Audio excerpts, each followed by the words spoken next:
Hello everyone, I am Sanoj Kumar, nursing tutor. Welcome to my channel nursing patient for care.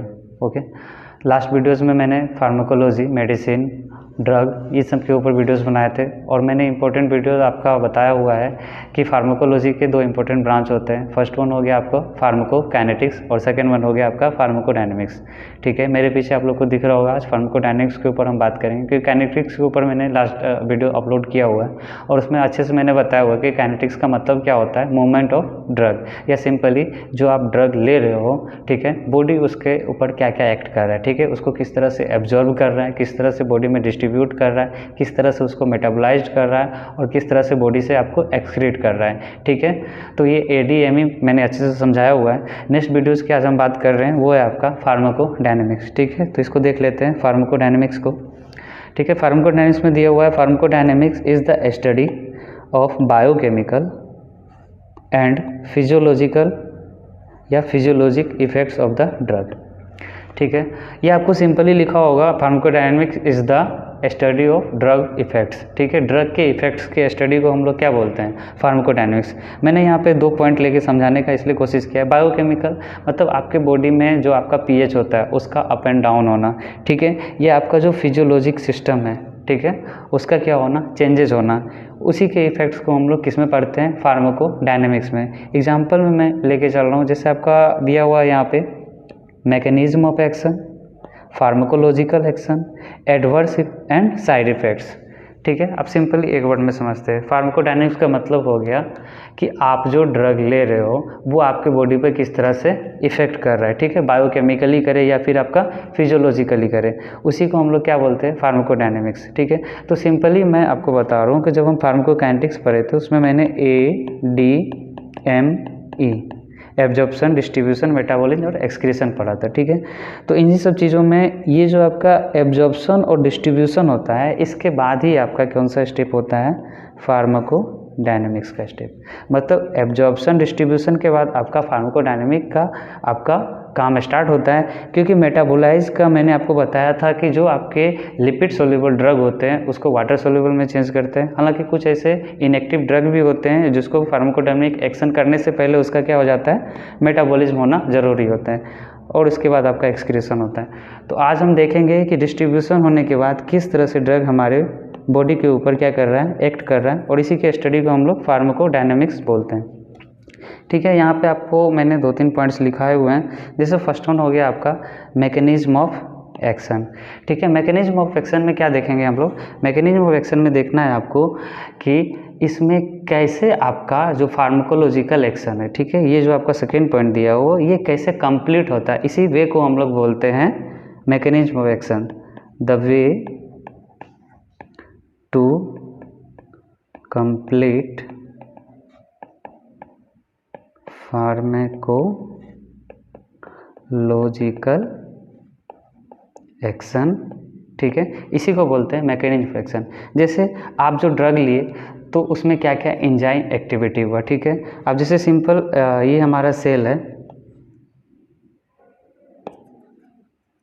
जैसे simple हम समझा रहे हैं, ये आपका एक सेल लेके चल रहे हैं, तो कोई भी ड्रग आएगा तो सेल के ऊपर क्या रहता है, रिसेप्टर रहता है। आपको पता होगा कि जो हमारा प्लाज्मा मेम्ब्रेन होता है उसके ऊपर रिसेप्टर होता है प्रोटीन का, उस रिसेप्टर पे क्या होते हैं, बहुत सारे ड्रग बाइंड करते हैं। यही आपका मैकेनिज्म ऑफ एक्शन का पार्ट हो गया। ये उसके अलावा वो सेल के अंदर किस तरह से ट्रांसपोर्ट हो रहा है, जैसे आपका थ्रू डिफ्यूजन हो गया या एक्टिव ट्रांसपोर्ट हो गया, ठीक है, या सेकेंडरी एक्टिव ट्रांसपोर्ट हो गया, ये सब आप बायोकेमिस्ट्री में पढ़े होंगे। ठीक है, तो ये जो वे है जो कंप्लीट कर रहा है आपको फार्माकोलॉजिकल एक्शन को, उसी को हम लोग बोलते हैं मैकेनिज्म ऑफ एक्शन। ठीक है, नेक्स्ट हम लोग देख लेते हैं। नेक्स्ट आपका दिया हुआ है, ओके, नेक्स्ट आपका दिया हुआ है pharmacological action. Pharmacological action simple सा, आप जो ड्रग ले रहे हो, जिस काम के लिए ले रहे हो, वो जो एक्शन है उसी को हम लोग बोलते हैं फार्माकोलॉजिकल एक्शन। जैसे सिंपली मैं एक एग्जांपल लेके चल रहा हूँ। यहाँ पे आप लोग को मेरे पीछे यहाँ पे दिख रहा होगा bronchodilator. It is a type of drug, ठीक है, जो कि आपके ब्रोंको को क्या कर रहा है, डायलेट कर रहा है। सिंपली इन्हेलर के थ्रू हम लोग एस्थेलिन लेते हैं, ठीक है। अस्थमा के जो आपके अगर आस पड़ोस में पेशेंट होंगे, आपके घर में पेशेंट होंगे, तो वो एस्थेलिन लेते हैं इन्हेलर के थ्रू, और वो क्या कर रहा है, हमारे लंग्स में ब्रोंको के पार्ट में जा रहा है। और आप यहाँ पे देख रहे हो एक स्ट्रक्चर, ये जो ब्रोंको है ये क्या हो गया है, कंस्ट्रिक्ट हो गया है, ओके। ये जो ब्रोंको है हमारा क्या हो गया, कंस्ट्रिक्ट हो गया। अब सिंपल समझो, इसके थ्रू एयर को जाना है, एयर पार्टिकल्स को इसके थ्रू जाना है, लेकिन एयर पार्टिकल्स क्या हो रहे हैं, अगर 3 अमाउंट में नॉर्मल से जा रहा था तो इस पे से कितना जाएगा, 1, मतलब अमाउंट ऑफ एयर क्या हो गया है, अमाउंट ऑफ O2 क्या हो गया है, घट गया है हमारा, ठीक है। अब जो हम ये ड्रग ले रहे हैं, ये ड्रग क्या कर रहा है, ये जो हमारा मसल्स कंस्ट्रिक्ट हो गया था उसको डायलेट कर रहा है। तो मतलब ये जो नॉर्मल आपका होना चाहिए, ताकि जितना एयर उसको जाना है बॉडी के अंदर वो चले जाए, ठीक है। तो ये जो एक्शन कर रहा है, एग्जैक्ट जो एक्शन कर रहा है, जिस कारण से आप दवाई को ले रहे हो, ठीक है, जिस कारण से आप मेडिसिन को ले रहे हो, उसी को हम लोग क्या बोलते हैं, उसी को हम लोग बोलते हैं फार्माकोलॉजिकल एक्शन, ओके। नेक्स्ट हम लोग बात करेंगे, नेक्स्ट हम लोग बात कर रहे हैं एडवर्स एंड साइड इफेक्ट, ठीक है। आप जो ड्रग लेते हो, तो जो ड्रग ले रहे हो, जिस कारण से ले रहे हो, जो आपको प्रॉब्लम उसको ठीक करे, उसको तो हम लोग mechanism action and pharmacological action में देख लिए, ठीक है।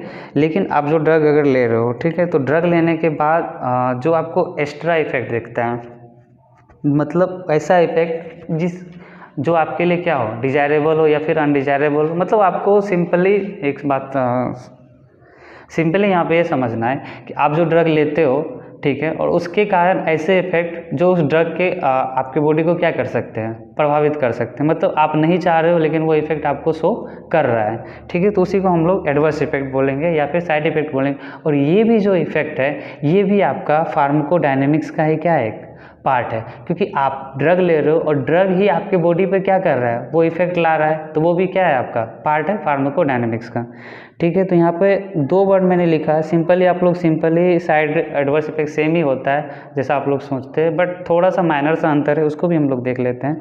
एडवर्स इफेक्ट होता है, मेंशन कीजिएगा आप लोग भी, एडवर्स इफेक्ट का मतलब होता है अनडिजायरेबल इफेक्ट, अनडिजायरेबल इफेक्ट माने ऐसा इफेक्ट जिसके बारे में आपको ज़्यादा जानकारी नहीं हो, लेकिन वो इफेक्ट आपको होने के चांसेस हो सकते हैं। और साइड इफेक्ट को हम लोग सिंपली समझ सकते हैं कॉमन इफेक्ट्स, जो कि आपको दवाई लेने के बाद सब में जनरली दिखेगा, या फिर डिजायरेबल इफेक्ट, मतलब आपको इसके बारे में क्या है, नोन है कि आप जो मेडिसिन ले रहे हो उसके ये इफ़ेक्ट्स हो सकते हैं। जैसे मैं सिंपली यहाँ पे लिया हुआ है कुछ एग्जांपल, जैसे कॉमन साइड इफ़ेक्ट्स हो गया आपका, कोई भी ड्रग, ये साइकेट्रिक ड्रग का दिया है, लेकिन जनरल ये जितना भी आपको दिख रहा है ये कॉमन साइड इफ़ेक्ट में ही आते हैं। जैसे आपका ड्राई माउथ होना, ठीक है, मतलब प्यास ज़्यादा लगना, आपका क्या रहेगा, पूरा थ्रस्टी आप महसूस करोगे। उसके अलावा हेडेक हो गया, बहुत से मेडिसिन का आपको साइड इफेक्ट क्या है, हेडेक है। आई पेन हो गया आपका, स्लीप डिस्टर्बेंस हो गया, मेडिसिन लेने के बाद रात में आप सही से सो नहीं पा रहे हो, रेस्टलेसनेस हो गए आप लोग, कंस्टिपेशन हो रहा है, ठीक है, या स्टोमक पेन कर रहा है, आपका वेट क्या हो रहा है, लॉस या गेन हो रहा है, कोई मेडिसिन खाने से आपका वेट या तो बढ़ रहा है या फिर घट रहा है, या फिर हार्ट बर्न हो रहा है, या फिर आप लिथार्जी महसूस कर रहे हो, थकावट आपको लग रही, तो ये सब आपका कॉमन साइड इफेक्ट हो गया। लेकिन अगर हम लोग एडवर्स इफेक्ट की बात करेंगे तो ऐसा इफेक्ट जो कि क्या बोला मैंने, अनडिजायरेबल हो। जैसे आप कोई भी दवाई ले रहे हो और आपका किडनी क्या हो रहा है, खराब हो रहा है, किडनी में क्या हो रही है, प्रॉब्लम आ रही है, ठीक है। कुछ ऐसे दवाई ले रहे हो जो कि आपको क्या कॉज कर रहा है, आपको प्लेजिया कॉज कर रहा है, या सिंपली समझ सकते हैं कोमा में आपको ले जाने के चांसेस हो सकते हैं। जैसे बहुत सारे ड्रग के ओवरडोज देने से टॉक्सिक इफेक्ट भी शो करता है। इसको हम लोग नेक्स्ट वीडियो बनाएंगे। आपका फार्माकोलॉजिकल एक्शन के कुछ प्रिंसिपल है, मतलब जो भी ड्रग आप ले रहे हो उसके 6 प्रिंसिपल है, उसमें देखेंगे किस तरह से कोई भी ड्रग लेने के बाद क्या हो रहा है, आपका स्टिमुलेशन हो रहा है, या फिर आप डिप्रेस हो रहे हो, या आपका इम्यूनोलॉजिकल सिस्टम क्या हो रहा है, चेंज हो रहा है, टॉक्सिक इफेक्ट शो कर रहा है, ये सब चीज़ें उसमें देखेंगे। तो ओवरऑल साइड इफ़ेक्ट और एडवर्स इफेक्ट में यही अंतर है, जो अनडिजायरेबल इफेक्ट है जिसके बारे में आप नोन नहीं हो उसको हम लोग बोलेंगे एडवर्स इफेक्ट, और ऐसे इफेक्ट जिसके बारे में आपको पहले से पता हो कि ये ड्रग लेने के बाद हो सकता है तो उसको हम लोग बोलेंगे साइड इफ़ेक्ट, ठीक है। तो ओवरऑल मैंने यहाँ पे लिखा हुआ है means what the drug does the body, मतलब हमारा सॉरी, यहाँ पे जो ड्रग है वो हमारी बॉडी के ऊपर कैसे एक्ट कर रहा है, इसी को हम लोग क्या बोलते हैं, फार्माकोडायनेमिक्स। सिंपली इसमें आप लोग को ये हिंदी में मैं लिख दे रहा हूँ। ओके, आप लोग इसे नोट डाउन कर लीजिएगा। ड्रग हमारे बॉडी के ऊपर क्या क्या इफेक्ट शो कर रहा है, इसी को हम लोग क्या बोलेंगे, फार्माकोडायनेमिक्स। ठीक है, क्योंकि ये मैंने हिंदी में इसलिए लिखा कि मैंने लास्ट वीडियो में फार्माकोकाइनेटिक्स में भी बताया था कि उसमें क्या होता है, हमारा बॉडी ड्रग के ऊपर क्या ऐसे इफेक्ट कर रहा है उसको हम लोग बोलेंगे, ठीक है, फार्माकोकाइनेटिक्स। और इसमें बोलेंगे डायनेमिक्स में, आपको याद रखना होगा कि ड्रग हमारे बॉडी के ऊपर कैसे कैसे इफेक्ट शो कर रहे हैं। ठीक है, तो नेक्स्ट वीडियो में मिलते हैं हम लोग। अगर आपको वीडियो अच्छा लगा हो तो लाइक एंड सब्सक्राइब करना ना भूलें। Thank you.